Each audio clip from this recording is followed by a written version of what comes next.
મંગલમ ભગવાન વીરો મંગલમ ગૌતમ પ્રભુ મંગલમ સ્થૂલી ભદ્રાદ્યા જૈનો ધર્મોસ્તુ મંગલમ. તો આપણે 7મા ભોગોપભોગ વિરમણ વ્રતમાં આપણે 14 નિયમ પ્લસ 9 નિયમો આપણે જોઈ રહ્યા છીએ. તો 9 નિયમોમાંથી 14 નિયમ તો આપણા થઈ ગયા. 9 નિયમોમાં આપણે 6 કાંઈ જીવોની રક્ષા માટેના 6 નિયમો તો જોઈ લીધા. હવે બાકીના 3 નિયમો છે અસી મસી અને કૃષિ. તો એ આપણે ગઈકાલે જોયા હતા. તો એમાં આપણે 80માં આપણે શું જોયું કે જે પણ હથિયારો હોય, શસ્ત્રો હોય, જેનાથી જીવોના શરીરોનું છેદન ભેદન કરવાના આશયથી તે બનેલા હોય એવી વસ્તુઓ હોય ને, તો એને શસ્ત્ર કે હથિયારો કહેવાય. કે જે સ્પેસિફિકલી જે પણ જીવો છે એમના શરીરોનું છેદન ભેદન કરવાના આશયથી બનેલા હોય છે તેઓ હોય, અથવા તો બીજી કોઈ વસ્તુને નું છેદન ભેદન કરે અને સાથે સાથે તેમની સાથે સાથે જે 6 કાંઈ જીવો છે એમની પણ હિંસા થઈ જતી હોય, તો તે બધી વસ્તુઓને હથિયારો કહેવાય. તે બધા 80માં આવે છે. અને એવા જે પણ હથિયારો હોય, તો એ બધા હથિયારોની સંખ્યાનું પરિમાણ આપણને કરવાનું છે શસ્ત્રોનું, કે આટલા અમુક સંખ્યાથી વધારે હું વાપરીશ નહીં, એવી રીતે આપણને કાઉન્ટ કરવાનું છે. પછી બીજું આપણે જોયું મસી. તો મસીમાં શું આવશે? જે પણ વસ્તુઓ લેખન કાર્યમાં વાપરવામાં આવે છે તે બધાની સંખ્યા અહીંયા આપણને નક્કી કરવાની છે કે એનાથી વધારે હું વાપરીશ નહીં. એવી રીતે મસીમાં આવે છે બધા જ જે પણ વસ્તુઓ છે લેખન કાર્ય માટે યુઝફુલ, તે બધી આવશે. પછી કૃષિમાં આપણે શું જોયું કે ખેતી કરવામાં જે પણ ઉપયોગી આવતા હોય છે એવા સાધનો છે, તો એ બધા સાધનોની સંખ્યા આપણને નક્કી કરવાની છે અને એનાથી વધારે હું વાપરીશ નહીં, એવું જ અહીંયા પણ આવશે. એમાં પણ અને હેર કોમ્બની પણ અહીંયા આવી જાય છે, એ પણ એડ કરવાનું છે અહીંયા. કેમ? કારણ કે જે આફ્ટર સનસેટ આપણે જો કોમ્બ હોઈએ, હેર બ્રશ કે હેર કોમ્બ જો ફેરવીએ વાળમાંથી, તો કેવું પાપ લાગે? એવું જ પાપ લાગે. ખેતી કરવાથી કેવું પાપ લાગે? તો સેમ એવું જ પાપ લાગે છે. એટલા માટે હેર બ્રશ અને હેર કોમને પણ કૃષિમાં અહીંયા કહેલું છે. એમ તો એ કાંઈ કૃષિ નથી, ઘણા એમાં નહીં આવતું નથી, પણ એના જેવું જ પાપ લાગે છે. કોમ્બ યુઝ કરવા આપણે કરીએ ને આફ્ટર સનસેટ, તો એ એટલું જ પાપ લાગે છે. ખેતી કરવા જેટલું જ પાપ લાગે છે. કેમ? કારણ કે આફ્ટર સનસેટ આપણા વારમાં તો હજી વધારે જીવોની ઉત્પત્તિ થઈ જાય છે. ઘણા બધા જીવો અહીંયા ઘર સમજીને આપણા મસ્તકનું શરણ લઈ લે છે અને ત્યાં ઘણા બધા રહેવા લાગે છે. કારણ કે તે વાતાવરણ ઠંડક વાળું હોય છે, કમ્ફર્ટેબલ હોય છે, માટે ત્યાં રહેવા લાગે છે, ત્યાં ઉત્પત્તિ થઈ જાય છે. અને ત્યાં પછી આપણે ફેરવીએ તો ઘણું જ પાપ લાગે છે આપણને. અસંખ્ય જીવોની હિંસાનું પાપ લાગે છે. માટે આપણને અહીંયા એ પણ અહીંયા આપણને ધારી લેવાનું છે. અને કેટલી વખત હું ચલાવીશ, એટલે કેટલી વખત હું હેર કોમ્બ કરીશ, તે પણ અહીંયા સંખ્યા આપણે નક્કી કરી લેવાની, કે આટલા ટાઈમથી વધારે હું હેર કોમ્બ, મારા જે વાળ છે એ કોમ્બ નહીં કરીશ. તે પણ સંખ્યાથી પણ આપણને નક્કી કરી લેવાનું અહીંયા. બીજું ક્વેશ્ચન હતું કે હું 6 કાંઈ જીવોને આભાર માનું છું અને સાથે માફી પણ માંગુ છું, આવું બોલી શકાય કે નહીં?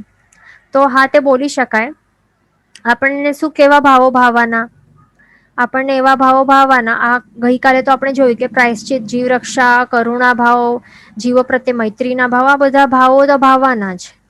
અને સાથે સાથે આપણને મિચ્છામી દુક્કડમ પણ માંગવાનું છે એમને. પણ એની સાથે સાથે આ પણ મેઇન છે કે 6 કાંઈ જીવો છે તો એમને આપણને આભાર માનવું બહુ જરૂરી છે. કેવી રીતે આ ભાવો કેવી રીતે ભાવવાના? એમને કહેવા એટલે આપણને એવા ભાવ ભાવવાના કે આ જે જીવો છે, 6 કાંઈ જીવો, એમના કારણે મને જીવવા મળે છે. મેન તો જે એકેન્દ્રિય જીવો છે, સ્થાવર 5 છે, પૃથ્વીકાય, આપકાય, તેવકાય, વાયુકાય, વનસ્પતિકાય, આ બધા જ જે 5 સ્થાવર એકેન્દ્રિય જીવો ન હતા તો પછી આપણે જીવી જ ન શકીએ. આપણું જીવન જે છે તો તેમના કારણે જ આપણને એના ઉપર જ આધારિત રહેલું છે. એટલે તેઓ શું કરે છે? પોતાનો ભોગ આપીને આપણને જીવન આપે છે. માટે તે બધા જ અસંખ્ય એકેન્દ્રિય જીવોના ઉપકાર આપણા ઉપર રહેલા છે.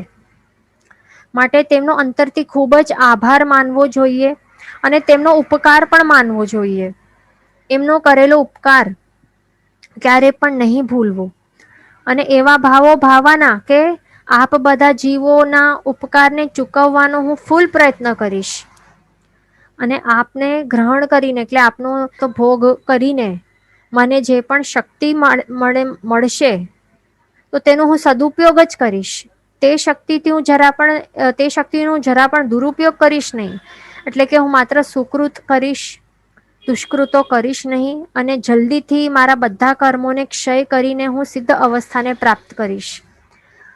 કે જેનાથી પછી મારા વડે ક્યારે પણ છ કાય જીવોની વિરાધના પછી થશે જ નહીં. કારણ કે એક વખત સિદ્ધ અવસ્થા પ્રાપ્ત થઈ જાય પછી શું થાય, એક આત્માથી બાકી જે 14 રાજલોકના બધા જ જીવો છે તો તે પછી કેવા થઈ જાય છે, ભયમુક્ત બની જાય છે. તો એવી જ ભાવના આપણને ભાવવાની છે કે એમના ઉપકારનો બદલો કેવી રીતે ચૂકવવાનો, આવી જ રીતે પોતે સિદ્ધ પદને પામી લેવું, તે એનાથી વધારે બીજું કોઈ છે જ નહીં, ઉપાય છે જ નહીં ઉપકાર ચૂકવવાનો. આપણે પોતે સિદ્ધ બની જશું તો પછી શું થશે, આપણા કારણે પછી આપણો આત્મા સિદ્ધ બની જશે, પછી આપણા પાસે શરીર પણ ન હોય અને શરીરને ટકાવવા માટે આ બધી હિંસક પ્રવૃત્તિઓ પણ કરવી નહીં પડે. એટલે પછી આપણે સાદી અનંતકાળ સુધી આપણા વડે ક્યારે પણ છ કાય જીવોની વિરાધના ક્યારે થવાની નથી અને બધા જ 14 લોકના દરેક જીવો ભયમુક્ત બની જશે. એટલે આપણાથી કોઈ પણ પછી ડરશે નહીં. તો એવી જ રીતે આપણને ભાવવાના છે. અને બીજું એ પણ ભાવવાનું એમના માટે પછી કલ્યાણના ભાવો પણ ભાવવાના કે આપ બધા પણ જલ્દીથી આ દુઃખમય સંસાર છે તો એનાથી પાર ઉતરીને આપ પણ જલ્દીથી અશરીરી બની શકો. એવા જ શુભ ભાવો ભાવવાના જોઈએ આપણને સતત. જ્યારે પણ આપણે આ જીવો છે એમની વિરાધના થાય એવા કાર્યો કરીએ તો એ વખતે સતત કન્ટિન્યુઅસલી આવા ભાવો ભાવવાના છે. માત્ર સ્ટાર્ટિંગમાં નહીં પણ કન્ટિન્યુઅસલી, તે ધ્યાન રાખવાનું. બીજું એક ક્વેશ્ચન હતું કે બટ ડ્યુ ટુ, આ મારા સાહેબ રિલેટેડ ક્વેશ્ચન છે, વોરાવાનું રિલેટેડ. તો એમાં ક્વેશ્ચન હતું કે but due to current situation of corona મારા સાહેબ can't come and we are told to cook for them and go to વોરાવવા and we are told to make menu as per their requirements.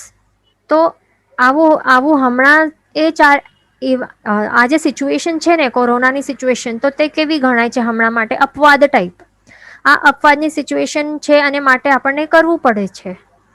તો આપણને ત્યાં જઈને શું કરવાનું, મારા સાહેબને શું કરવાનું, ત્યાં વિનંતી કરવાની. કેવી રીતે કે બધા જે પણ વસ્તુઓ આપણે બનાવવાના છીએ ને, તો એવી જે પણ ભક્ષ્ય અને જે કલ્પે એવી જે પણ વસ્તુઓ હોય, શ્રાવકને જે કલ્પે તેવી ભક્ષ્ય વસ્તુઓ જે પણ આપણે બનાવવાના છીએ ને આજે, તો તે બધાના આપણને નામો કહી દેવાના કે આ બધી વસ્તુઓ છે અમારા માટે, અમે આજે બનાવવાના છીએ, તો આપને વિનંતી છે વહોરાવવા પધારવાની. તો આવી રીતે એ બહુ સરસ રીત છે. એવી રીતે પોતાને જ આપણને એવી રીતે કહેવાનું, તો એનાથી પાપ પણ નહીં લાગે. અને વિશેષ જો સમજો કે વિશેષ કહેવામાં આવેલું હોય અમુક વસ્તુઓ, સ્પેશિયલ વસ્તુઓ કે આ બનાવવાની, તો એ શું હોય, કોઈક વૃદ્ધ ગુરુ ભગવંત હોય કે જ્ઞાન ગુરુ ભગવંત હોય કે બીમાર હોય, એના માટે પણ આપણને બનાવવાનું હોય તો એ બનાવીને લઈ જવાનું. કારણ કે એ કેવી છે, અપવાદવાળી અવસ્થા છે, સિચ્યુએશન છે. જો કોઈ સિકનેસ હોય, એટલે કોઈ બીમારી હોય કે વૃદ્ધ અવસ્થા હોય કે કાંઈ એવી સિચ્યુએશન હોય કે અમુક જ ટાઈપના કાળા કે બધું કંઈક બનાવવું પડતું હોય કે અમુક આ વસ્તુ નહીં, નમક બિલકુલ નહીં નાખવાનું, આવા ટાઈપની કોઈ સિચ્યુએશન હોય, તો એવી રીતે પછી આપણને એ ફોલો કરવાનું. કોઈકને ડાયાબિટીસ હોય તો સાકર બિલકુલ નહીં ચાલે, તો એવી રીતે વિધાઉટ સાકરનું, તો એ બધું આપણને ધ્યાન રાખવાનું. કોઈકના ટમેટાની બાધા હોય તો એ બધું આપણને ધ્યાન રાખવાનું. એવી રીતે, કારણ કે અને આ બધું આપણને કરવું પડે કારણ કે આપણા ગુરુ ભગવંતો છે, એમનું હમણાં જે કોરોના સિચ્યુએશન ચાલુ છે તો એમની સેફટીનો પ્રશ્ન છે. માટે આપણને અહીંયા સાવધાની રાખવી જરૂરી છે. જેવી રીતે પણ આપણને કહેવામાં આવેલું છે ઇન્સ્ટ્રક્શન્સ, તે બધા ફોલો કરવાના. પછી એક ક્વેશ્ચન હતું કે તો રેવતી શ્રાવિકા આવતી 24મીમાં કયા નામના તીર્થંકર ભગવંત બનવાના છે? તો રેવતી શ્રાવિકાનું આપણે જે દૃષ્ટાંત કહ્યું, તો હવે આપણે કહ્યું કે તીર્થંકર નામકર્મ એમનું બંધ થયું હતું રેવતી શ્રાવિકાના ભાવમાં. તો હમણાં ક્યાં છે? હમણાં તેઓ 12મા દેવલોકમાં છે. એટલે 12મો દેવલોક એટલે વિચારો કે જે શ્રાવક કે શ્રાવિકા માટે સૌથી ઉત્કૃષ્ટ લેવલનું ગણાય ને. એટલે આપણે જો કહીએ કે શ્રાવક કે શ્રાવિકા હોય તો તે સૌથી વધારેમાં વધારે ક્યાં સુધી જઈ શકે, કયા દેવલોક સુધી? તો તે 12મા દેવલોક સુધી જઈ શકે છે.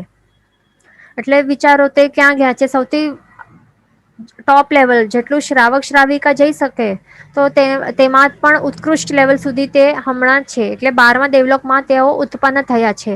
હવે એના બાદ તેઓ પછી શું બનશે? 17th તીર્થંકર ભગવંત બનવાના છે. એ પણ કયા નામના? સમાધિનાથ સ્વામી બનશે. રેવતી શ્રાવિકા કોણ બનશે? સમાધિનાથ સ્વામી બનશે 17 તીર્થંકર ભગવંત. પછી બીજું ક્વેશ્ચન હતું કે ભત્તેસુનો નિયમ કેવી રીતે લેવાનો? આપણે જે 14 નિયમ લીધા છે એમાં 14મો નિયમ છે, છેલ્લું નિયમ છે ભત્તેસુનો. તો એમાં આપણને શું કરવાનું છે? સિમ્પલ યાદ રાખવાનું છે કે એમાં 4 આહાર છે ને એનું વજન પ્રમાણે આપણને ધારવાનું છે. અને જે પણ મેન અહીંયા શું છે, મોઢામાં નાખવામાં આવશે એ બધી વસ્તુઓ. એટલે અહીંયા એ નથી કે આપણે બીજા માટે બનાવવાના છીએ કે ખરીદી કરવાના છે, એ બધું નહીં આવશે. માત્ર જે આપણે પોતાના પર્સનલ મોઢામાં જે આપણે નાખવાના છીએ ને તે જ આપણે પોતે ખાવાના છીએ ને, વાપરવાના છીએ ને, તો તે જ વસ્તુઓ ગણાશે અહીંયા. 4 આહારમાં એટલે અશન, પાન, ખાદીન, સ્વાદીમાં 4 વસ્તુઓની ગણતરી કરવાની છે. તો અહીંયા આપણે પાણીનું ઘડું જે છે તો એ પાણીના ઘડા પ્રમાણે નક્કી કરી શકાય છે. અને બાકીના જે 3 આહાર છે તો એ બાકીના જે 3 આહારનું એક સાથે આપણે નક્કી કરી શકીએ છીએ કે વજન પ્રમાણે કે આટલા કિલોથી વધારે હું વાપરીશ નહીં. તો અહીંયા સિમ્પલ આપણે આવી રીતે કરવાનું, કારણ કે સચિત દ્રવ્ય અને વિગય એ બધું આપણે કાઉન્ટિંગ કરવાના છીએ. તો બહુ વધારે અહીંયા કાઉન્ટિંગ થશે ને તો પછી ગડબડ થઈ જશે. એટલે અહીંયા આ ભત્તેસુ વાળું નિયમ છે એમાં વજનથી આપણને નક્કી કરી લેવાનું અને પાણીનું ઘડાના હિસાબે. એવી રીતે વધારે સારું પડશે. પછી એક મસીનું ક્વેશ્ચન છે કે મસીનું ક્વેશ્ચનમાં આવેલું છે કે માત્ર બુક્સને હાથ લગાડીએ કે વાંચીએ તો પણ મસીમાં ગણવાનું. તો આપણે અહીં એમાં શું છે મસીના ક્વેશ્ચનમાં કે બુક્સ આપણને ગણવી જરૂરી છે. જેટલી પણ આપણે ઉપયોગ કરશું ને, જેટલી પણ બુક્સનું, એ બધું આપણને કાઉન્ટ કરવું પડે છે. એટલે આપણે વાંચીએ કે લખીએ તો એ પણ પછી ગણવાનું. પછી કૃષિનું ક્વેશ્ચન છે કે ટૂથબ્રશ, વાસણ, કપડાં ધોવાનો ધોકો, બ્રશ એ બધું કૃષિમાં આવશે? તો નહીં, આ બધું કૃષિમાં નહીં આવે. આ જે છે ને કપડાં ધોવાના ધોકા ને વાસણ ધોવાના બ્રશ, એ બધું શેમાં આવે? અસીમાં આવશે ને. એ બધું અસીમાં આવશે, કારણ કે એ બધું શસ્ત્રરૂપ કામ કરે છે. આ કપડાં ધોવાના ધોકા છે, આપણે ધમ ધમ ધમ કરીને પછાડીએ કપડા ઉપર, પણ ત્યાં કયા જીવોનું કતલ થાય છે, કયા જીવોની હિંસા થાય છે? આવી રીતે અપકાય, અસંખ્ય પ્રમાણમાં અપકાય જીવોની હિંસા થાય છે આવી રીતે ધોકાઓ આવી રીતે પછાડીને ધોવાથી. એટલે આપણને જેટલું બને તેટલું આ ધોકાઓ યુઝ નહીં કરવા જોઈએ. જેટલું થાય તેટલું વોશિંગ મશીન યુઝ નહીં કરવાનું, ધોકાઓનું યુઝ નહીં કરવાનું. કોમળતાપૂર્વક પણ કરી શકાય છે, એટલે ધોકાઓ યુઝ નહીં કરવાના. અને બ્રશ છે તો એ પણ યુઝ કરવું પડે છે, નહીં તો ક્લીન નહીં થાય. એટલે પછી બ્રશ ભલે આપણે એક વખત વાપરીએ, પણ અહીંયા બ્રશનું પણ અહીંયા આપણને કાઉન્ટિંગ કરી લેવાનું. આ 80માં કે કેટલા આપણે, અને જે વાસણ અને કપડાં ધોવાના બ્રશ, આ બંનેથી અપકાય જીવોની ઘણી જ બધી અસંખ્ય પ્રમાણમાં હિંસા થાય છે. તો એ 80માં ગણી લેવાનું, તે ધ્યાન રાખવાનું. પછી અહીંયા આપણે જોઈ શકીએ છીએ કે અહીંયા પછી બીજા પણ આવી શકે, જેમ કે ફ્લોર ક્લીનર હોય છે, ટોયલેટ ક્લીનર હોય છે, એ બધામાં એસિડ ને બધું, ફિનાઇલ ને બધું હોય છે. અને સેનિટાઈઝર, એમાં આલ્કોહોલનું આ હોય છે, અમુક પ્રમાણ હોય છે. તો આ બધી જે કેમિકલ્સ છે એનાથી પણ શું થાય છે? જીવોની હિંસા થાય છે. એટલા માટે એ પણ 80માં ગણી લેવાનું, એ બધું કાઉન્ટિંગ કરી લેવાનું કે એનાથી વધારે હું વાપરીશ નહીં આજે, એવી રીતે. પછી મસીનું એક ક્વેશ્ચન હતું કે how to count documents and agreement. તો આપણે જે પણ વાપરતા નથી ને, તો તે તો 5મા પરિગ્રહ પરિમાણ વ્રતમાં આવી જશે. જે એમને એમ જ પડેલા હોય ને, કબાટમાં ભરીને પડેલા હોય, એવા પણ હોય ને ડોક્યુમેન્ટ્સ, એગ્રીમેન્ટ્સ, આપણે એમને ટચ પણ નથી કરતા, ક્યારે પણ જરૂર પણ પડતી નથી, ઘણા વર્ષો સુધી એમ જ પડ્યા રહે. તો એ શું હોય? એ 5મા પરિગ્રહ પરિમાણ વ્રતમાં આપણે એમને એ કરી લીધું, કાઉન્ટ કરી, એટલે એમાં ધારી લેવાનું. પણ હવે મસી છે તો મસીમાં શું આવશે? જે પણ આપણે ઉપયોગ કરશું ને તો એના માટે જ છે. તો ડોક્યુમેન્ટ્સ એગ્રીમેન્ટ્સ આપણે ઉપયોગ કરતા હોઈએ સમજો, અને આપણી કબાટો ભરેલી હોય તો આપણે એને કાઉન્ટ કેવી રીતે કરવાની? કે પેપરને તો નહીં કરાય ને, તો ફાઇલ્સના પ્રમાણે કરી શકાય. જો ફાઇલઅપ કરેલું હોય, ફાઇલઅપ પણ નહીં કરેલું હોય તો પછી શું કરવાનું? કબાટના હિસાબે ગણી શકાય કે 2 કબાટથી વધારે હું ઉપયોગ કરીશ નહીં, કે એક કબાટથી વધારે, કે એક શેલ્ફમાં. એવી રીતે આપણને ખ્યાલ હોય ને કે આટલા જ આજે ઉપયોગ કરવાનું છે, માત્ર એટલાને જ આપણને આજ માટે આપણને ધારી લેવાનો કે એનાથી વધારે હું આજે ઉપયોગ કરીશ નહીં. એવી રીતે ગણી શકાય છે. અને બીજું જે પરિગ્રહમાં રાખેલું છે તે તો 5મા પરિગ્રહ પરિમાણ વ્રતમાં આવી જશે, જે આપણે યુઝ નથી કરતા પણ સંગ્રહ કરીને રાખ્યા છે તે. પછી બીજું આ ડેન્ડ્રફ વિશે ક્વેશ્ચન હતું કે ડેન્ડ્રફ ભી જીવ હૈ? ડેન્ડ્રફ તે શું છે? હવે ડેન્ડ્રફ ને એ પોતે હવે શું છે આપણે બરાબર થોડુંક સમજી લઈએ. તો એ આપણે જે ડ્રાઈડ સ્કિન હોય ને મસ્તક ઉપરની, તો આવી અવસ્થા એક નિર્માણ થાય કે આપણું જે ઓઇલીનેસ કે જે પણ હોય ને, આપણે બરાબર સ્વચ્છતા નહીં રાખીએ, પછી થોડીક ડ્રાય સ્કિન થઈ જાય ને પછી જીવોત્પત્તિ ત્યાં એમ તો રહેલી જ હોય છે. જે ફંગસ હોય ને, જો અહીંયા લખેલું છે this fungus normally lives on your scalp.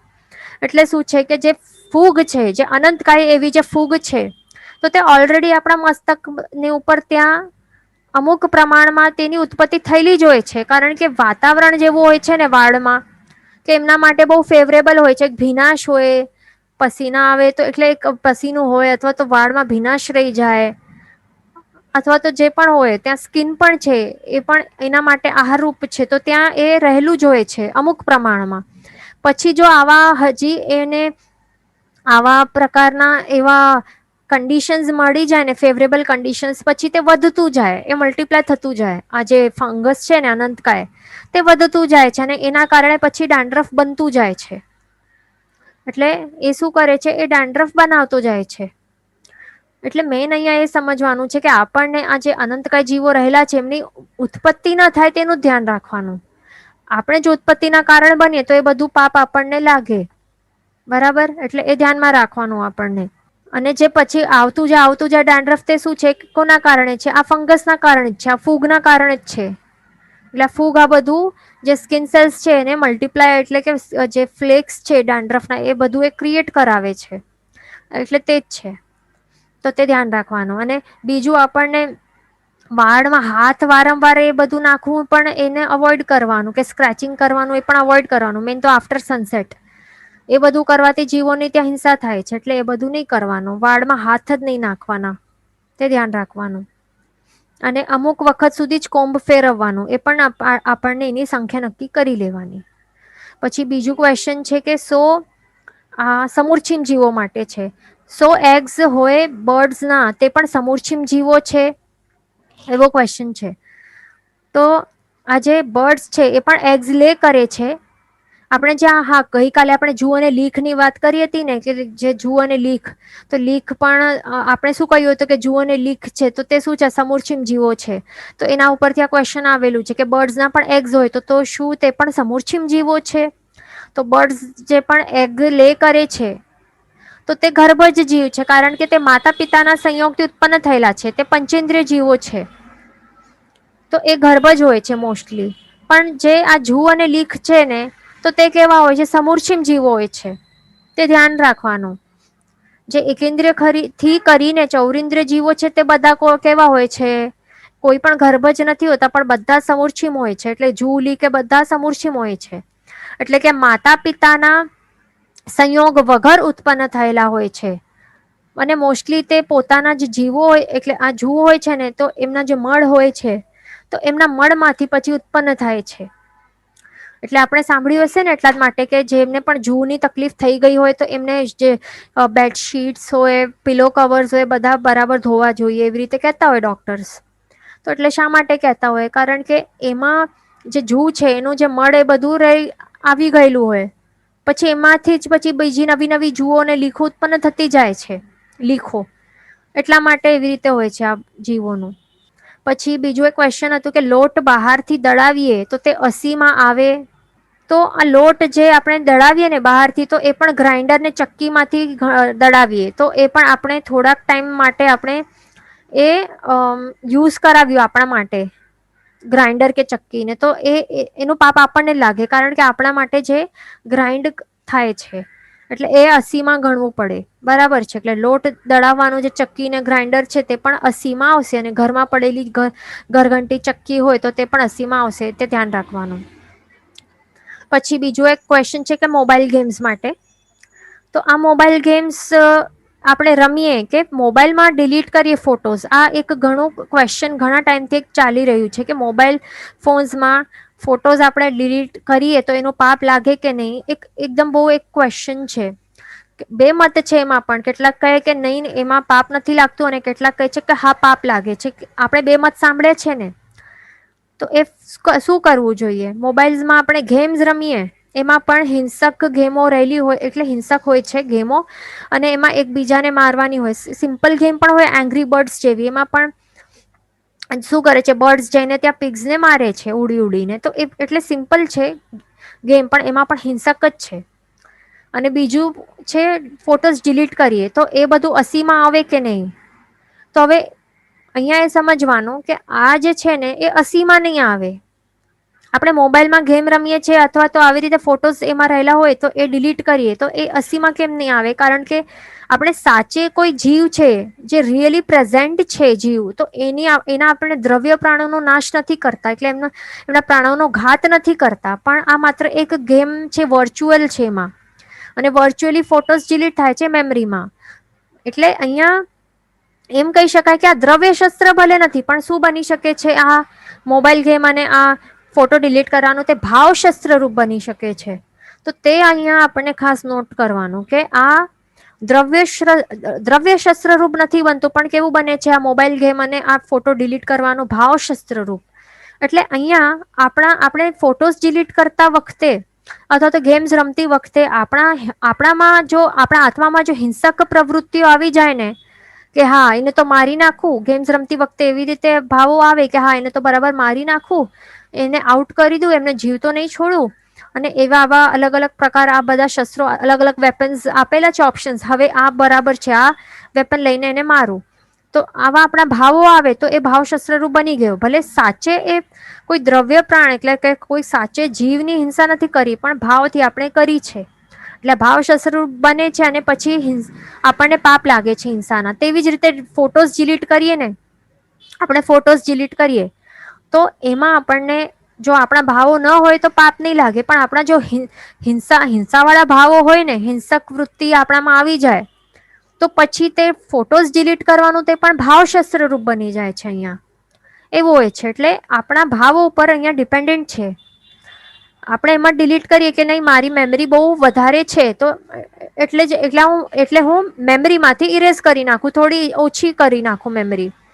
એવા ભાવો હોય તો કઈ નહીં, પણ જો એવા ભાવ હોય કે હિંસક વાળા, હિંસાના ભાવો આવે ડિલીટ કરતા ટાઈમ, કે એને બરાબરથી હું અહીંયા કરી નાખું, સાફ કરી નાખો અહીંયાથી, એટલે એને અહીંયાથી એ મરી જાય તો સારું. એવા પ્રકારના કોઈ હિંસક ભાવો આવી જાય અને આપણે ફોટોઝ ડિલીટ કરીએ તો પછી એ ભાવ શસ્ત્રરૂપ બની શકે છે, અને પછી આપણને ચીકણા પાપકર્મોનું બંધ થઈ જાય છે. તે ધ્યાન રાખવાનું. પછી એક ઓફ ટોપિક ક્વેશ્ચન છે, એવી રીતે આવેલું હતું કે આ એક ઓફ ટોપિક ક્વેશ્ચન છે, તો એ પણ લેવા માટે અહીંયા આવેલું છે, તો આ આપણે ડિસ્કસ કરી લઈએ. તો એ ક્વેશ્ચન શું છે, એ પણ ઇમ્પોર્ટન્ટ ક્વેશ્ચન છે, એનાથી ઘણા બધા રિલેટ કરી શકશે, એટલા માટે આ લઈ લઈએ છીએ, કારણ કે આ પ્રેક્ટિકલ લાઈફ ઉપર ડિપેન્ડન્ટ છે, એના ઉપર બેસ્ડ છે. એ ક્વેશ્ચન છે કે one of my relatives husband constantly tells his wife that you are staying in my house and are able to survive only because of me. He has lots of ego, so what should the wife do? એવું question છે. તો હવે આ બહુ important question છે, અને એમાં આગળ એમ પણ છે કે કેવી ભાવના ભાવવી જોઈએ વાઇફને. તો આવું જ્યારે હોય ને તો આ વાઇફને જે પણ આ બધું સહેવું પડે છે ને, એ બધું એમના કર્મોના ઉદયના કારણે એમને આ બધું સિચ્યુએશન પ્રાપ્ત થયેલી છે. આ બધા નિમિત્ત રૂપે એમના પોતાના વાઇફના જે કર્મો છે એના કારણે આ બધા નિમિત્તો ઊભા થયેલા છે. માટે જે આ શ્રાવિકા બેન છે એમને શું કરવાનું, ક્ષમતા રાખવાનું. અને આ જે શ્રાવક એવું કહે છે કે મારા કારણે જ તું હજી પણ જીવી શકે છે, કારણ કે હું બધા પૈસા કમાઉં છું, અર્ન કરું છું, મારા ઘરમાં તું રહે છે, આવું બધું કહેતા હોય તો પછી એમના સામને આર્ગ્યુ નહીં કરવાનું. શું કરવાનું? અહીંયા ક્ષમતા રાખવાની અને સામે કંઈ પણ આર્ગ્યુ નહીં કરવાનું. કારણ કે જે વ્યક્તિમાં ઈગો આવી જાય ને, કે અહંકાર, કે હું મારાથી જ બધું થાય છે, તો એમના સાથે આપણે જો આર્ગ્યુમેન્ટ કરશું ને, કોઈ પણ જે ઈગો એટલે કે માન જે કશાય જેમાં આવી રીતે ઉછળી રહેલું હોય એ જ વ્યક્તિ સાથે આપણે જો આર્ગ્યુમેન્ટ કરીએ ને, તો પછી શું થાય, ક્રોધનું કશાય પણ ભડકી ઉઠે છે. એટલે આ બંને સાથે સાથે ચાલે, ઈગો અને ક્રોધ, માન કશાય અને ક્રોધ કશાય. તો અહીંયા આપણને એવી સિચ્યુએશન્સમાં શું કરવાનું? પછી જે શ્રાવિકાબેન છે એમને શું કહેવાનું? આવું જ્યારે આ હસબન્ડ કહેતા હોય કે મારા કારણે જ તું જીવી શકે છે, અહીંયા આવું બધું જ્યારે કહેતા હોય, તો ત્યારે જે શ્રાવિકાબેનને એમને શું કહેવાનું? હા, માની લેવાનું, કહેવાનું કે હા, પ્રાઇડ છો અને આપણા કારણે આ ઘર ચાલે છે અને હું પણ જીવી શકું છું. અને પછી એમનો ઉપકાર માનવાનો કે હા, ખૂબ જ આપ ઉપકારી, આપના ખૂબ જ ઉપકારો રહેલા છે મારા ઉપર અને હું ક્યારેય ચૂકાવી શકીશ. એટલે બસ આટલું જ કહેવાનું, બીજું કંઈ નહીં. એટલે એમના ઉપકારો માનવાના અને એમને ધન્યવાદ આપવાનો કે આપના થકી આ બધું ચાલી રહ્યું છે, આપ સાચે કહો છો. એટલે જેટલી વાર પણ આવી રીતે શ્રાવક એ કડવા શબ્દો બોલશે તો ત્યારે શ્રાવિકાબેનને આવું જ બોલવાનું, બસ ધન્યવાદ કહેવાનો અને એમના ઉપકારોનું એવી રીતે થેન્કફુલનેસ બતાડવાનું. તો પછી શું થશે? 100% ફરક પડશે. જે શ્રાવક ભાઈ છે તો એ ક્યારેક ને ક્યારેક એમાં પણ સમજણ આવી જશે અને શાંત થઈ જશે કે આ તો માને છે કે હું આટલા બધો, એટલે મારું જે કર્તવ્ય છે તો તે તો મને કરવા જ પડે છે. જે કર્તવ્ય હોય એ તો કરવા પડે ને. શ્રાવકના કર્તવ્ય શ્રાવક કરે, શ્રાવિકાના કર્તવ્ય હોય તો શ્રાવિકા કરે. બધા પોતપોતાના કર્તવ્યો કરતા હોય છે, છતાં પણ હું નિષ્કારણે એને સંભળાવું છું.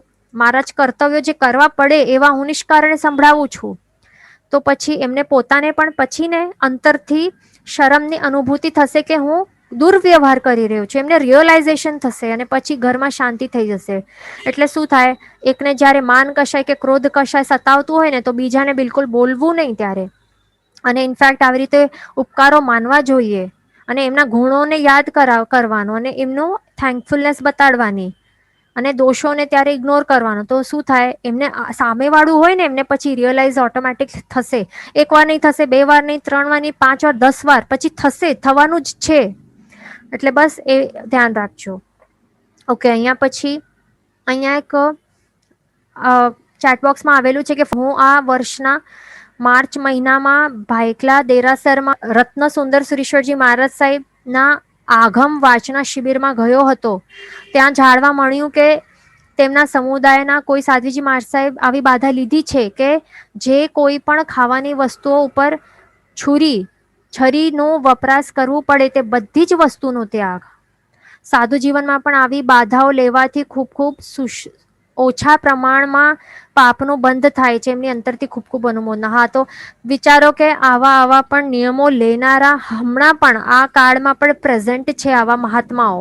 એટલે જેના ઉપર પણ છરીનો વપરાશ થાય, બધી વસ્તુનો ત્યાગ. એટલે વિચારો કે એમાં બધું પછી વેજીટેબલ્સ, ફ્રૂટ્સ બધું જ આવી જાય. એટલે કેટલો મોટો અહીંયા ત્યાગ કર્યું હશે. એટલે વિચારો, એ ખૂબ અનુમોદનીય વાત છે અને આપણે એવું કરવા પણ વિચારી નહીં શકીએ. આટલું ડિફિકલ્ટ આ કાર્ય છે.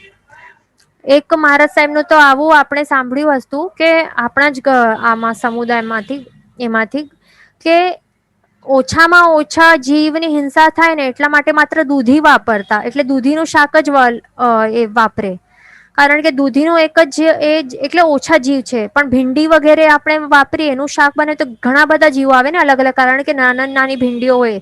પણ દૂધી એક જ મોટું એક જીવ છે. એના અંદર ભલે અલગ અલગ જીવો સીડ્સ તરીકે હોય પણ ઓછા થઈ જાય છે.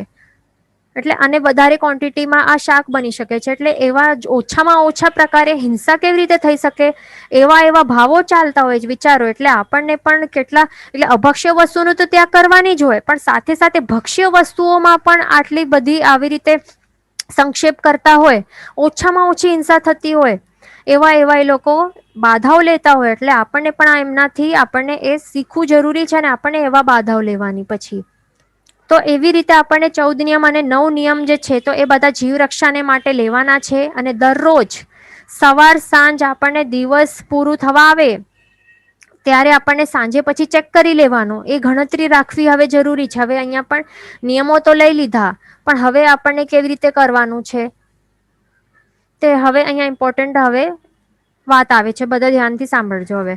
એટલે આપણે સવાર સાંજ નિયમો લઈ લીધા, પણ હવે આપણા દિવસ પૂરું થવા આવ્યું તો ત્યારે આપણને બેસીને પછી ચેક કરવાનું. આખું જે આપણે ટેબલ બનાવ્યું હોય ને, જ્યાંથી આપણે નિયમ લીધેલું હોય અને આપણે નંબર ધારેલું હોય કે સચિત વસ્તુઓ, સમજો કે આપણે 5 વસ્તુઓની છૂટ રાખેલી હોય, તો પછી આપણને વિચારવાનું કે આજ દિવસમાં મેં કેટલી સચિત વસ્તુઓ વાપરી અને કેટલી રહી ગઈ.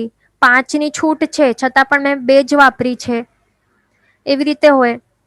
અને પછી રાત્રિના પણ આપણે જે પણ પચખાંડ લીધા, નિયમો લીધા, તો જ્યારે રાત્રિ પૂરી થઈ જાય, એટલે કે જે આપણે સુઈ લીધા અને પછી ઉઠ્યા અને પછી આપણે સનરાઈઝ થી પહેલા આપણે એ બધું ચેક કરી લેવાનું.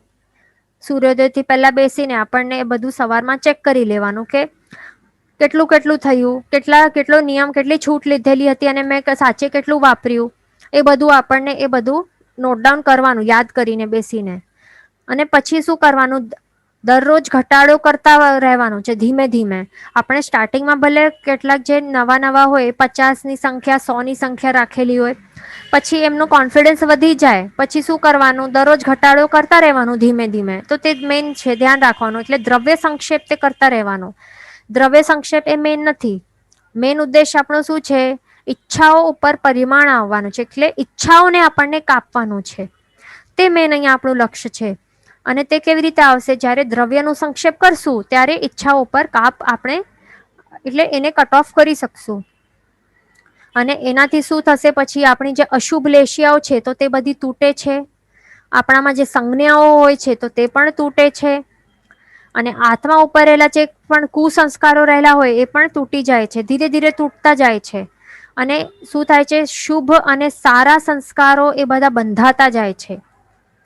અને શુભ સંસ્કારો હોય ને તો પછી તે શું થાય, આ ભાવ માટે જ ઉપયોગી નથી બનતા, પણ આવતા ભવો હોય ને, આવતા નેક્સ્ટ ભવ્સમાં એ પણ ઓટોમેટિકલી જે બંધાયેલા આ ભાવમાં આપણે જે પણ સંસ્કારો, શુભ સંસ્કારો બાંધશું ને આત્મા ઉપર, તો તે આવતા ભાવમાં શું થશે, એ સંસ્કારો તો પડેલા જ છે આત્મા ઉપર, બસ એને નિમિત્તની જરૂર પડશે. એટલે નાનકડું પણ એવું નિમિત્ત મળી જશે ને એને, તો પછી એ ઓટોમેટિકલી જાગી ઉઠશે સંસ્કારો, સારા સંસ્કારો. એટલે ઓટોમેટિકલી આપણો આવતો ભાવ પણ સુધરી જશે. આવા હોય છે. એટલે આપણને ક્યારેય પણ સંસ્કાર એટલે શું, સારી હેબિટ્સ, સારી આદતો, તો એ બધી આપણને પાડતા રહેવાનું. બરાબર. અને આવતા ભાવમાં આપણે જો સમજો આવતા ભાવમાં ગયા છીએ અને આપણને આવી સમજો કે ફેમિલી બાય ચાન્સ સમજો કે નહીં મળી, કે જે આપણને શીખવાડે કે નિયમો લેવા જરૂરી છે, આ તે બધું નહીં શીખવાડે, અથવા તો ગુરુ ભગવંતો નો સંયોગ પણ ન મળ્યું હોય, એવું થઈ શકે છે. તો જો સારા સંસ્કારો પાડેલા હોય ને પૂર્વ ભાવોમાં, તો શું થાય, આ જે સારા સંસ્કારોને માત્ર એક નિમિત્ત મળે ને, તો ઓટોમેટિકલી જે પણ એ નિમિત્ત મળતા જે જાગી ઉઠે છે સારા સંસ્કારો, અને ઓટોમેટિકલી પછી આપણને શું થાય, અભક્ષ્ય વસ્તુઓ ખાવાનું મન જ નહીં થાય. આપણને કોઈ રીઝન યાદ નહીં આવે કે શા માટે નહીં ખાવું જોઈએ, પણ આપણને બસ નહીં ગમે. સમજો કે ત્યાં આ બધું માંસાહાર બધું થતું હોય તો આપણને ઓટોમેટિકલી ગમે જ નહીં, મન જ નહીં થાય. અથવા તો જે કંદમૂળ ત્યાગ હોય, જેમનું જીવનભર ઘણા વર્ષો સુધી કંદમૂળના ત્યાગ હોય, અભક્ષ્ય વસ્તુઓનો ત્યાગ હોય, એવા સારા સંસ્કાર પાડેલા હોય ને, તો પછી આવતા ભાવમાં ઓટોમેટિકલી એ વસ્તુઓ જોઈને જ આપણને રીઝન ભલે ખબર ન હોય, પણ શું થાય, ઓટોમેટિકલી એ ખાવાનું મન જ નહીં થાય. અને પછી આગળ હજી એમાં આપણે ધર્મ બધું પ્રાપ્ત થાય, ધર્મના સંજોગો મળે, અને પછી આપણે વ્રત નિયમ લેવાનું પણ મન થઈ જાય. એટલે શુભ નિમિત્તો પણ આપણા પાસે આવી જાય. એટલે ગુરુ ભગવંતોનો પણ જોગ થાય, અથવા તો જે સાક્ષાત ભગવાન છે એમનો પણ આપણને સંજોગ થઈ શકે છે. અને વ્રત નિયમ બધું લેવાનું આપણને મન થઈ જાય ઓટોમેટિકલી. નાની નાની વયમાં પણ થઈ જાય. આપણે જોયું હશે ને, નાનકડા એવા 8, 9, 11 વર્ષના બાળકો હોય, એમને પણ ઓટોમેટિકલી મન ક્યાંથી થતું હોય, પૂર્વ ભાવમાં કાર્ય કરીને આવ્યા હોય ને, આરાધનાઓ એટલા માટે થાય ને. આટલા નાનકડા એજમાં શું થાય, આટલું બધી થોડી સમજણ હોય, મેચ્યોરિટી થોડી હોય આટલી બધી ધર્મની, છતાં પણ પહેલાનું કરેલું હોય ને, એટલે એ બધું પાછું આવી જાય.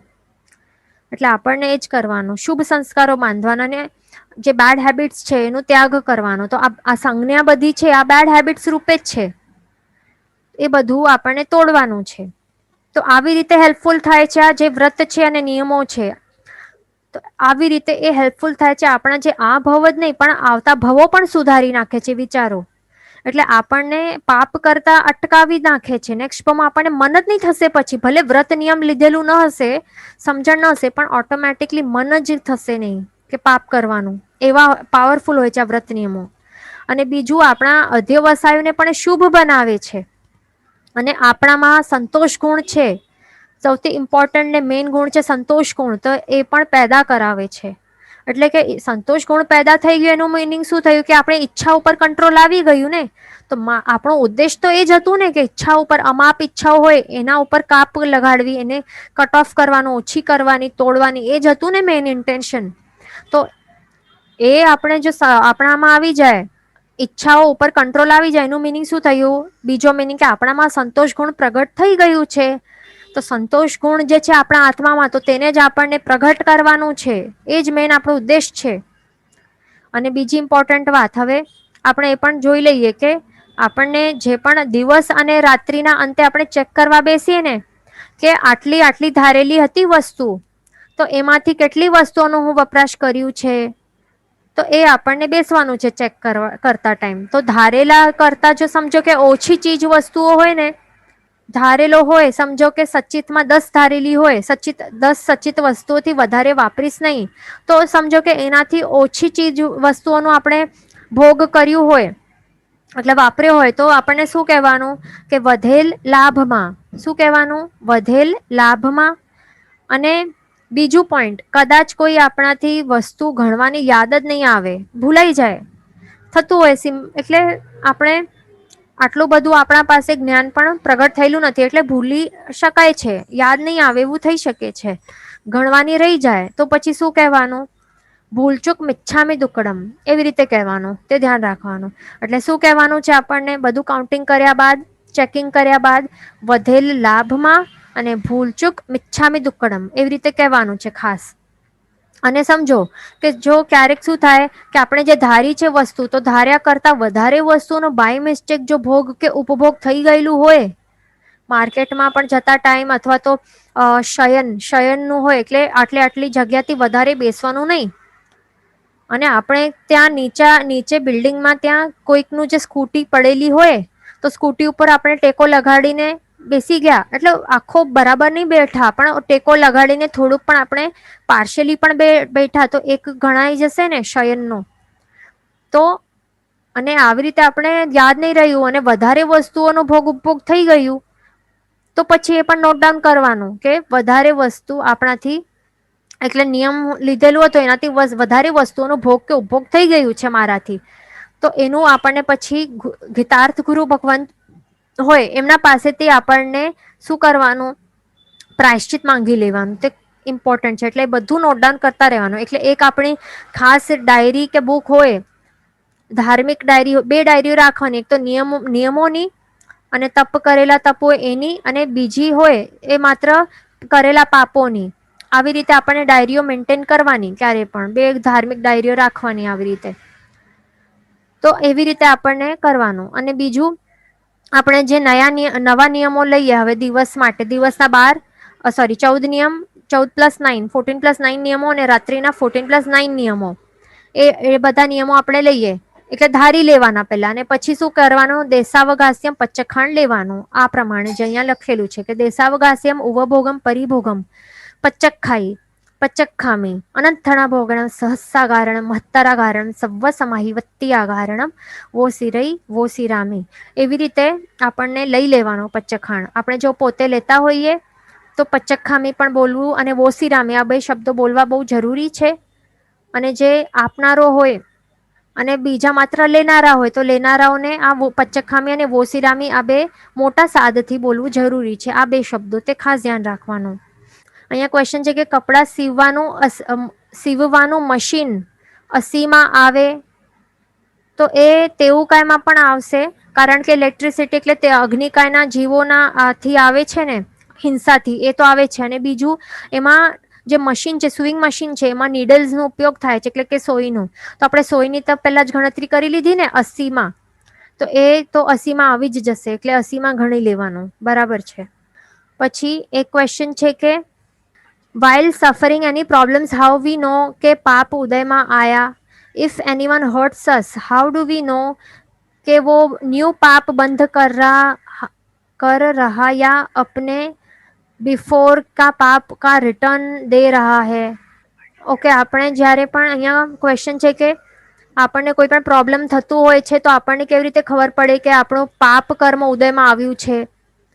અને બીજું, અથવા તો જે સામેવાળો આપણને જે પણ હર્ટ કરે છે તો તે પહેલી વહેલી વખત એ પાપ કર્મ કરી રહ્યો છે, એટલે પાપ કર્મનું બંધ કરી રહ્યો છે, આપણને કેવી રીતે ખબર પડે? તો એમાં આપણને શું સમજવું, જે પણ આપણને જો એમાં બે દૃષ્ટિકોણ છે, બે નોટ દૃષ્ટિકોણ, બે પાસો, બે પોઈન્ટ્સ છે એમાં. તો એક તો આપણને જે પણ પ્રોબ્લેમ્સ આવે છે ને તે 100% આપણા પોતાના કરેલા કર્મોના કારણે જ આવ્યા છે, બીજું કોઈ નથી. અહીંયા પોતાના કરેલા કર્મો તે ઉદયમાં આવેલા હોય ત્યારે જ આપણને કોઈ પણ પ્રકારના પ્રોબ્લેમ્સ ફેસ કરવા પડે છે. જો કર્મો ઉદયમાં ન આવે તો શા માટે પ્રોબ્લેમ ફેસ કરાય? થાય જ નહીં, બીજું કોઈ રીઝન જ નથી. એટલે આ બધું કર્મોનો ખેલ જ છે. અહીંયા બધા કર્મ થિયરી એ 100% પ્લે કરે જ છે. એટલે કોઈ પણ પ્રોબ્લેમ હોય તો એક પોઈન્ટ એ સમજી લેવાનું કે પોતાના કારણે પોતે કંઈક પાપ કર્મો કરેલા હશે, એટલા માટે એ બંધાયેલા હશે અને તે જ પછી પાછા ઉદયમાં આવ્યા છે, એટલા જ માટે આપણને પ્રોબ્લેમ્સ ફેસ કરવું પડે છે. હવે બીજું પોઈન્ટ, હવે જે પણ સામેવાળો વ્યક્તિ, હવે એ આપણું પોઈન્ટ તો આપણે સમજી લીધું. હવે જે સામેવાળો વ્યક્તિ છે એના માટે હવે સેકન્ડ પોઈન્ટ. તો હવે એ જે પણ આપણને આ પ્રોબ્લેમ્સ આપે છે અથવા તો જે પણ આપણને હર્ટ કરે છે, તો હવે એવું એ શા માટે કરે? એ જે પણ કરે છે ને ક્રિયાઓ, દુષ્કૃત્યો કરે છે, એના એ નવા પાપ કર્મોનું બંધ તો થાય જ છે ને. એને એ શું થાય છે? એના નવા પાપ કર્મોનું બંધ કરે છે પોતે, અને એ બધું એને પછી ભોગવવું પડશે. અને બીજું એ પણ પોઈન્ટ છે કે એમને ક્રોધ બધું જે આપણા ઉપર શા માટે આવ્યો હશે? કે વેરભાવ, એમના જે કષાયો હશે, જે પણ કષાયો હશે એ બધું ઉદયમાં આવ્યા હશે, એટલે આ બધું કર્મનો ખેલ છે. એટલે બીજો પોઈન્ટ જે છે, એટલે સામેવાળા વ્યક્તિનું શું થાય છે એ બધું આપણને નહીં વિચારવાનું. એનું જે પાપ પુણ્યનું કે કર્મનું અકાઉન્ટ છે ને તે અલગ છે. એમને ભલે પોતાનું પોતે હેન્ડલ કરવા આપવાનું, આપણને એમાં જોવાનું નહીં એના અકાઉન્ટમાં શું થાય છે, વધારે ઓછો થાય છે કે નહીં, પાપ પુણ્ય શું કરે છે એમાં આપણને જવાનું નહીં. આપણને શું કરવાનું? માત્ર પોતાના આત્માની ચિંતા કરવાની અને સામેવાળું જે કરતો હોય એમના ઉપર દયાભાવ રાખવાના. That's it. શું રાખવાનું? દયાભાવ રાખવાનું કે એ બિચારો આ મિથ્યાત્વના ઉદયના કારણે શું કરી રહ્યો છે. એને જ્યારે કર્મનો ઉદય હોય ત્યારે જ આવા બધું બુદ્ધિ બગડે ને બધું થાય ને એના દ્વારા. મિથ્યાત્વ જ્યારે એ પ્લેમાં હોય છે, મિથ્યાત્વ મોહનીય કર્મ એ બધું, અને બીજા જે કષાયો છે એમનો ઉદય હોય ત્યારે જ આ બધું એમની બુદ્ધિ બગડીને આ બધું કરે ને, તો એ કેવા હોય છે? એવા કર્મના ઉદયવાળા જે મિથ્યાત્વના વશમાં રહેલા જીવો કેવા હોય? દયનીય હોય ને. એના ઉપર દયાભાવ જ રાખાય ને, એના ઉપર થોડી ક્રોધ કરાય આપણાથી. કારણ કે આપણે પણ એમના પ્લેસમાં ઘણી વખત આવી ચૂક્યા છીએ, આવતા પણ હશું. એટલે એ બધું કર્મવશ થઈને બધું કરે છે, એટલે એમના ઉપર દયાભાવ જ રાખવી, કરુણા ભાવ રાખવી. જેવી રીતે મહાવીર સ્વામી ભગવાન તે સંગમના ઉપર રાખી હતી ને, એવી જ સેમ દયાભાવ કરુણા ભાવ રાખવી કે બિચારો હવે શું થશે, કેવા કેવા કર્મોનું ફળ એને ભોગવવું પડશે. એવી રીતે આપણને વિચારવાનું. અને એમને કહી પણ શકાય કે આપ જે કરો છો તો આપને બધું કર્મનું ફળ પછી ભોગવવું પડશે, એટલે આ નહીં કરો. એવી રીતે પણ કરી શકાય, કહી શકાય છે એકદમ શાંતિપૂર્વક. અને છોડી દેવાનું અને કહી દેવાનું કે આપને જે પણ મારા વડે કંઈ તકલીફ થઈ હશે, આપને એવું લાગે છે, તો એના માટે મિચ્છામી દુક્કડમ. થઈ શકે છે એની બુદ્ધિ પણ સુધરી જાય, એમને પણ પછી રિયલાઇઝેશન આવી જાય કે હું ખોટું કરું છું. અને બીજું, નહીં સુધરે અને કરતો જાય હટ, તો આપણા કર્મોના કારણે જ છે.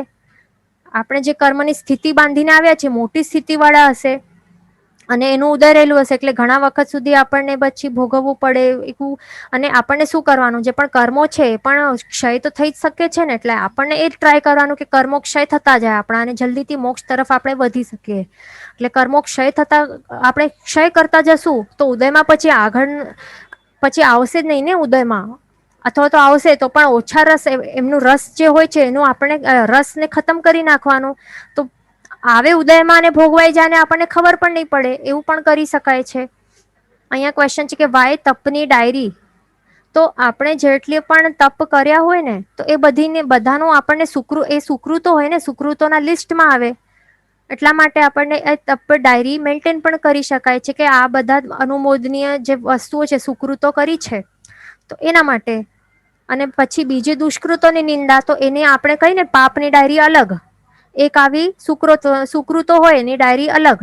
તો આપણે શું કરી શકીએ, સુકૃતો જે પણ આપણે લાઈફમાં કરી, નોટ ઓનલી તપ, પણ કોઈ પણ આપણે સંઘ કાઢ્યું હોય કે કોઈક ચડાવો લીધો હોય, નોર્મલ એવો ચડાવો પણ લઈએ ને દેરાસરમાં, મુગટ ચડાવવાનું કે અભિષેક કરવાનો કે મોટા તીર્થમાં આપણે લીધા હોય ચડાવવા, કે નવાણું યાત્રા કરી હોય, જે પણ સુકૃતો કર્યા હોય ને જીવનમાં, એ બધું સુકૃતોની એક ડાયરી રાખવાની આખા લાઈફ વાળી. તો પછી શું થાય, અંતિમ ક્ષણો આવે ને તો એ બધું પછી વાંચી શકાય અને બધી અનુમોદના કરી શકાય, થોડું ઈઝી પડે. નહીં તો માત્ર માઇન્ડ થી આપણે યાદ કરીએ નહીં પણ થાય, યાદ રહે તો સારું. અને રોજ રોજ આપણે ડાયરી વાંચીએ તો યાદ પણ રહી જાય, એટલે અંતિમ ક્ષણોમાં પછી આપણે બધું યાદ આવી શકે. અને બીજી એક પાપની ડાયરી પણ મેન્ટેન કરવાની. તો પાપની જે ડાયરી છે તો એમાં શું હોય, તો પાપની જે ડાયરી હોય છે એમાં બધું આપણે જે પણ પાપો કરેલા હોય તો એ આપણને એ લખતા રહેવાનું. અને જે પણ દુષ્કર્મો છે, દુષ્કૃત્યો છે, તો એની આપણને શું કરવાનું, નિંદા કરવાની.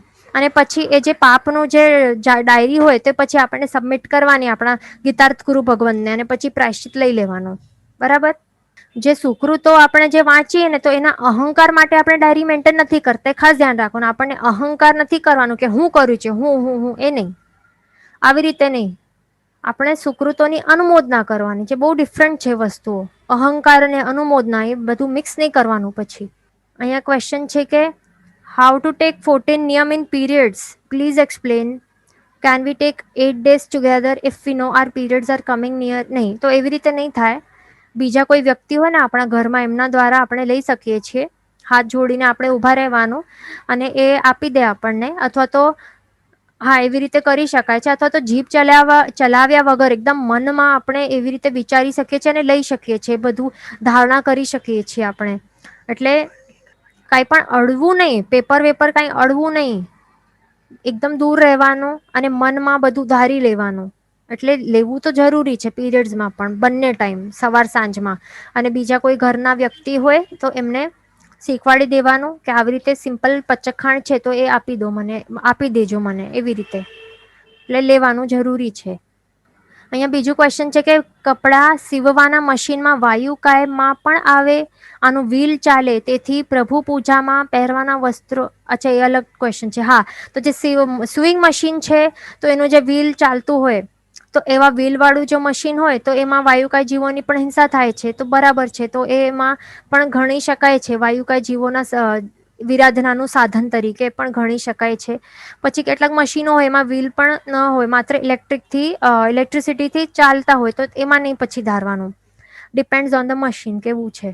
અહીંયા ક્વેશ્ચન છે કે પ્રભુ પૂજામાં પહેરવાના વસ્ત્રોની ગણતરી પણ 14 નિયમમાં આવે, તો એમાં આપણને શું કરવાનું, જે પણ પ્રભુ પૂજા માટે આપણે જે સ્નાન કરીએ તો એ સ્નાન માટે, અને વસ્ત્રો હોય તો એ વસ્ત્રના નિયમમાં શું કરવાનું, એમાં લાસ્ટ આપણને જણા રાખવાની કે જે પ્રભુ પૂજા માટે જે પણ વસ્તુ હશે એની જણા, પ્રભુ પૂજા માટે જે પણ આપણે વાપરશું એની જણા, એ એક આવી રીતે એક પોઈન્ટ કહી દેવાનું. બધા 14 નિયમોમાં આવી જશે કે પ્રભુ પૂજા કે પ્રભુ વિધિ કે ધાર્મિક જે પણ કાર્યો કરશું તો એના માટે જણા, બસ એક એવી રીતે કહી દેવાનું.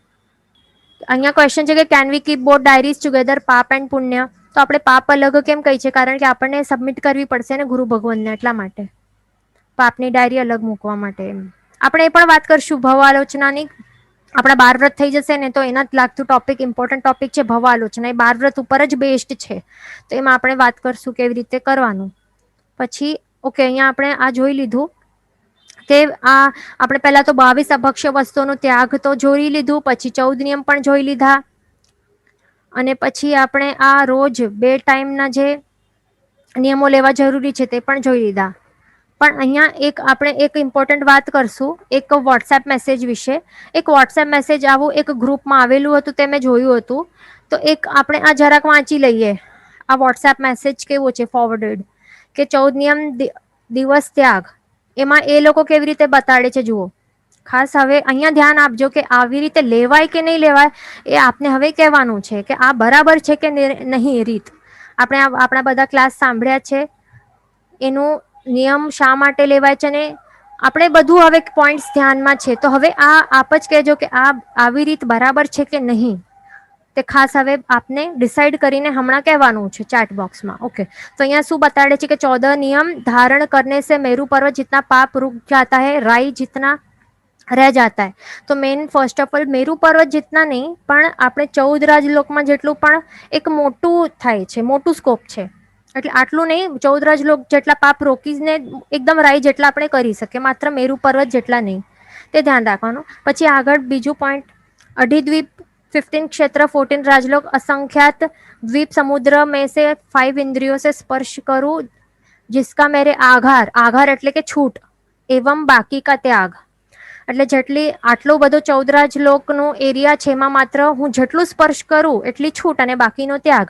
પછી બીજું છે આંખો સે દેખું जिसका आघार बाकी का त्याग. એટલે શું કહે છે કે આંખોથી જેટલું જોઈશ ને એટલી જ છૂટ અને બાકી બધુંનો ત્યાગ. પછી કાનો સે સુનો उसका છૂટ બાકીનો ત્યાગ. નાક સૂંઘું એટલું આઘાર બીજું ત્યાગ. પછી હાથ સે દેવું લેવું ખાવું પીવું जिसका आघार बाकी का त्याग.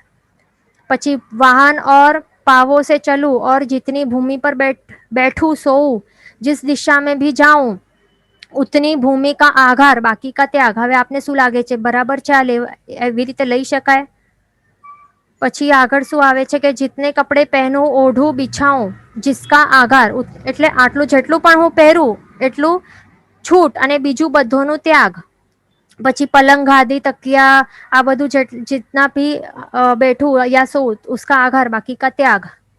પછી આગળ એવું જ છે कि मेरे निमित्त जितना भी पानी उपयोग में आवे जिसका आघार बाकी का त्याग. 16 શ્રૃંગારનું પણ એવું જ કહે છે, પાન સુપારીનું પણ એમ કહે છે, તેલ સાબુન બધી વસ્તુ એ લોકો એ જ કહે છે કે जूते चप्पल मोजे जितने उपयोग में आवे उसका आघार बाकी का त्याग. एवं शेष सभी प्रवृत्तियों पर मन वचन काया का शुभ अच्छे बुरे भाव आए हो, राग द्वेष की भावना आई हो तो मेरे आज दिन के लिए त्याग है. આપણાથી એવી રીતે બિલકુલ નહીં ચાલે કે જેટલી પણ વસ્તુઓનો હું વાપરીશ એ બધીની છૂટ અને બાકીનો ત્યાગ. તો આવી રીતે લઈએ તો શું થાય છે? આવી રીતે આપણે લઈ નહીં શકીએ, કારણ કે આ આપણા આત્મા માટે હિતકારી બનશે નહીં. કારણ કે આપણે જેટલું પણ વસ્તુ આપણે વાપરશું એનું છૂટ લઈ લીધી અને બાકી વસ્તુનું ત્યાગ. તો પછી 14 અલગ એટલે 14 અલગ અલગ નિયમો શા માટે કરેલા છે?